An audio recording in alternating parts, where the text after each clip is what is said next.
All right, what we're going to do is we're going to do a, see what this turns into. This is going to be a NASCAR series for this coming week's slate. And we're going to start with the NASCAR, the main race, the Cup race. And what I'd like to do is kind of share my process along the way and hopefully give you guys some insight, maybe a good way to play, whatever it is.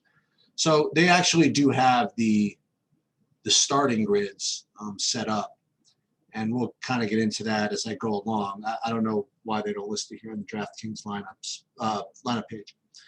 But I think what's really important is to get an idea of what the chalk is going to be. In other words, what is the most logical way that people are going to build?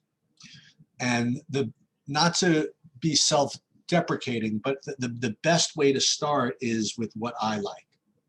In other words, I don't consider myself an expert with respect to the drivers necessarily. I know just enough where I'm dangerous. Let's put it that way. So what my approach, without looking at any content, is going to represent is probably going to be what other, good DFS players who don't know much about NASCAR would probably want to do. So this gives me an idea of where I'm at before I look at any content of experts out there. Like I'm going to go look at Brandon's stuff. I'm going to look at Pierce's stuff. Probably go to Stevie's stuff, and I think it's a good idea for me to start with what I would instinctively kind of think about. So as it doesn't actually list the starting grid, I'm going to pull it up. Just give me 1 second for me to pause this. Pause it somewhere. Okay, 1 second. Okay, sorry about that.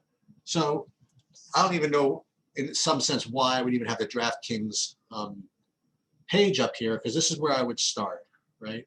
So without looking at salaries, I'd look at the starting lineups here, and what I'd be looking for is, well, first of all, from a track setup perspective, it's kind of your normal type track. So you're going to want to have, 1 or 2 guys that tend to either lead laps or have fastest laps, so you probably want to have a couple of guys that can do that from the top. So you were talking about maybe a couple of guys from the top 10 or 15 positions. And then probably put a couple of guys starting from the middle and maybe a couple of guys starting from the back that are probably good drivers that have good place differential. So that's my kind of like master of the obvious way of thinking about this. So the first thing I would look at, I would see that, okay, Hamlin and Logano are both really good, and they're near the pole. So as I kind of create a narrative, I would imagine that one of these guys probably gets near the front or on the front and leads a whole bunch of laps. What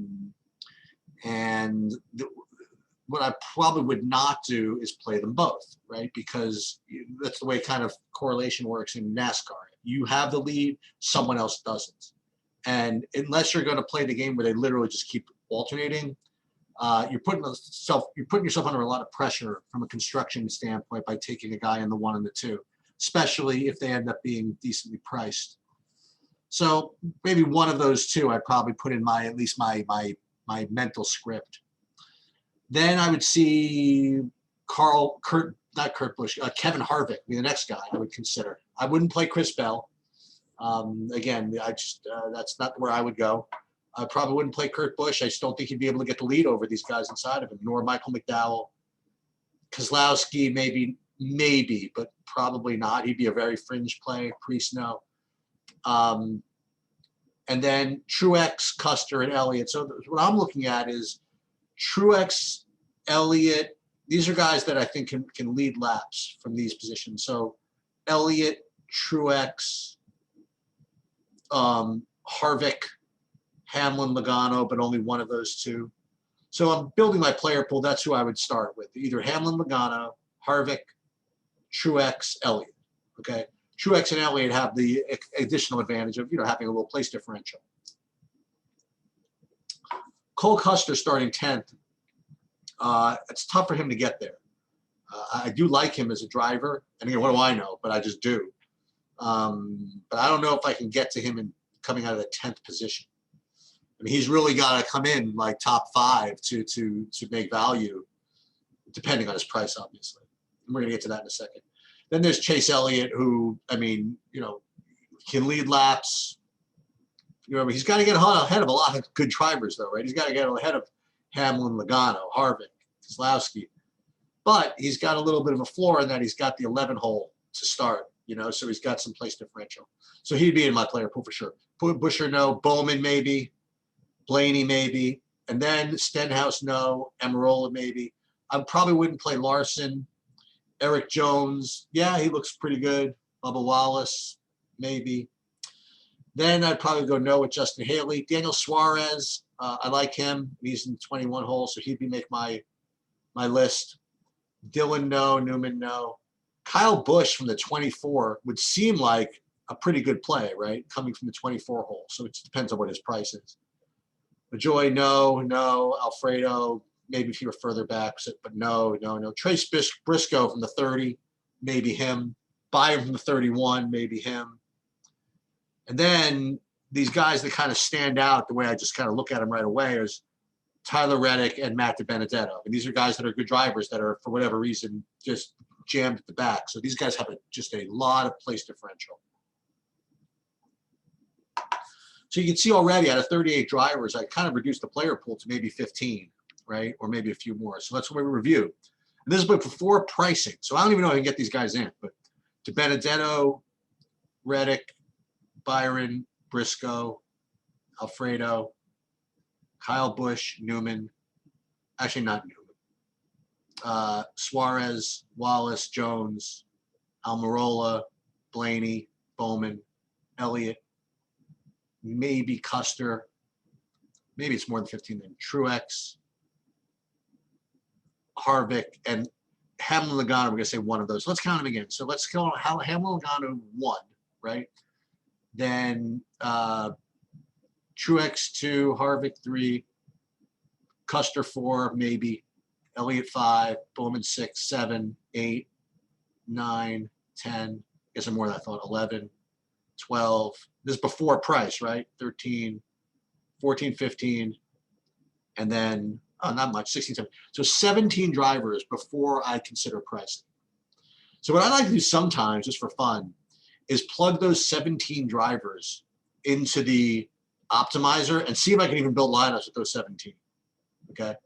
Want to do that just for fun? You want to steal a RotoGrinders optimizer and just do that? Actually, we might not even have to use projections to do that. So hold on, let me play around a little. Let's go to SaberSim. Let's see if they have even a model to do this. So NASCAR. So only thing they have salaries. Okay, they do have salaries. Oh my God, look at some of these prices. Is this real? Oh, that's Xfinity. We'll get to that in a second. So I didn't even want to look at salaries. I wanted to surprise me. So let's just take a look. Let's just use the guys that I mentioned. So we're not using Larson. We're not using Keselowski. We're not using, well, we'll see what Hamlin, Logano turns out. Byron, yes. DiBenedetto, yes. Reddick, yes. Oh, and not surprisingly, all these guys got priced up. That's really funny. Chastain, no. Briscoe, yes. Wallace, we said yes. Eric Jones said yes. Stenhouse, no. Custer, maybe. Newman, no. Busher, no. McDowell, no. Priest, no. Suarez, yes. Alfredo, yes. LaJoy, no. Is that it? No. Haley, no. Cuff, no. And we're only using this. We're not even using their projections. We just want to see if we can build lineups given the salaries, right? So we got 19. We got 20 excluded drivers, so we have 18. Okay, so here are the drivers. So let's make a new build. Let's see what we could do with 20 lineups. We're just going to continue with salaries. Let's see how many lineups we can build. Probably build a lot, right? So let's see, again, not even caring about salary. We just want our guys. Okay, so we can build plenty. Now I'm just kind of curious where it comes up. So it actually, you could spread out your ownership a little bit. Okay, so it's not like one of those things where you have to, oh, you could play all your guys, but you're locked into 100%, you know, whoever the cheapest guy is. So now this is not the end of the story, right? Because I mean, you want to make sure that you're putting the optimal lineup together, right? You want to make sure the guys you like are going to project well enough given their salaries, which you haven't even looked at yet, really. But at least it's good to know that my player pool, I can build lineups with my player pool, which is always nice. So now what I'm going to do is I'm going to go and, well, you know what I want to do? Just let's download this. And let's upload this to the. This is actually going to be really funny. If this just wins, it's not going to. But if these win, oh, Menifield's out. Oh, we'll talk about that. Another sport. So let's upload these NASCAR lineups. And let's put these in. Just this way I know I'm locked into playing something. Well, not locked in. This will be fun, actually. So what's this, NASCAR Cup Series? Cup. In the 11, we're going to enter this, and we're going to play all these. Oh, we have 11 lineups? Oh, 20 lineups. Oh, but it's $11. Okay. Okay. So now let's go back and let's see actually what these salaries are given what we've talked about. All right. So Kyle Busch is 11,800. Wow. So, and it's so funny, like of all these guys that I mentioned, it's not surprisingly that they're almost all of them are in the top salaries, right? So let's see if the top 15 salaried guys, how many of them are in my top 15, right? Or 17. 1, 2, 3. So Larson is out, so that's good. Blaney, and the reason why I don't like Larson is Larson came right out and said that his car is going to be good eventually, but not now. So I'll believe him. So 1, 2, 3, 4, 5. I didn't use Keselowski. So 6, 7. Remember, not all of them. 8, 9. Reddick 10, 11, 12. Like 12 of the top 15 are part of my 17. The only guys I have that are down here are Alfredo is 5,500, Suarez 5,700. And Custer is 6,600. So you would think then that, I'm just guessing that of these lineups that I created, at least one of those three, Custer, Suarez, and Alfredo, are going to be in every lineup. Oh, and Eric Jones. Is that fair to say? Like, can I make a lineup? Well, Custer, actually, and Bubba Wallace is close enough. Eric Jones is close enough. So certainly one of these 5. But you think that every lineup, without me looking, has at least one of Suarez or Alfredo, for example? I don't know. Let's take a look. And again, we didn't put projections in. We just shuffled, right? So let's just see this one. Oh, Briscoe, I forgot about him. So Briscoe, Suarez. This one's a little more middling. Oh, this is Briscoe also. What was his price? He's only 72. He's not that cheap. Custer, Suarez, Custer, Alfredo. So these are going to be the hills, so to speak, that I die on with respect to my cheapies. It's going to be some degree of Alfredo, Custer. Briscoe's not that cheap. And Suarez. Okay. Now, again, this is step one. What we haven't even figured out, number one, is if these guys actually project well, and that's where we have to look at Race to the Prize, at Brandon's projections, at what's his name, at Stevie's projections, because I'm not capable of making my own, right? I just don't know how with NASCAR, and then we'll be able to see if these guys project well enough where I can make these lineups, and then we have to figure out whether everybody else is doing the same thing I'm doing. So I have to go and check. We'll check ownership in the next day or two, as we get closer to lock, to see if Custer, Suarez, and Alfredo, for example, are just going to be hugely popular. And if they are, then I might have to revisit and see which guys that might project just well enough that are within the same price range, for example, I might be able to pivot from. Okay. So that is my initial take, right? Again, this is pre-content, pre-anything. And that's the way I do it. And believe me, I've done better in NASCAR than a lot of people who know about NASCAR. Let's put it that way. Just with this type of process. So again, all this is just putting in lineups that fit your player pool and making sure that they correlate decently, which we're going to get to, right? We haven't even figured out about the dominators yet, right? I didn't even see how many of these have a dominator in them. Like, for example, this one right here, this one doesn't have anybody. The closest thing this has is Ryan Blaney, right?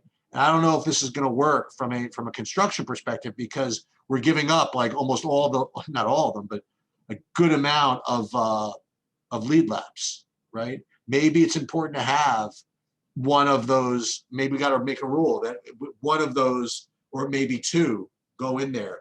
What my instinct is given the way that my lineups are being built right now, I would love to be able to get away with only putting one dominator in there, right? So like the ones that have, say, Harvick and Logano, maybe I'd love to avoid that, okay? But we'll see. And again, if none of you watch this, if none of you care, that's fine. I'm doing it a lot for myself. But I'll tell you who the real geniuses are going to be. Are going to be the ones who look at this video and figure out how to apply these concepts to other sports and other parts of life. Because that's all I'm doing, by the way, is applying where I'm really good at, like managing my hedge fund, making portfolios, making NBA portfolio, whatever it is, and applying the same concepts to this. Processing information, creating leverage, creating, correlated good plays that not everybody's going to be on. Okay. And it's a process. And this is the first step, is figuring out what my pool is, figuring out where it could be. And then we're going to follow up on this maybe a little bit later on in the week. And that's it.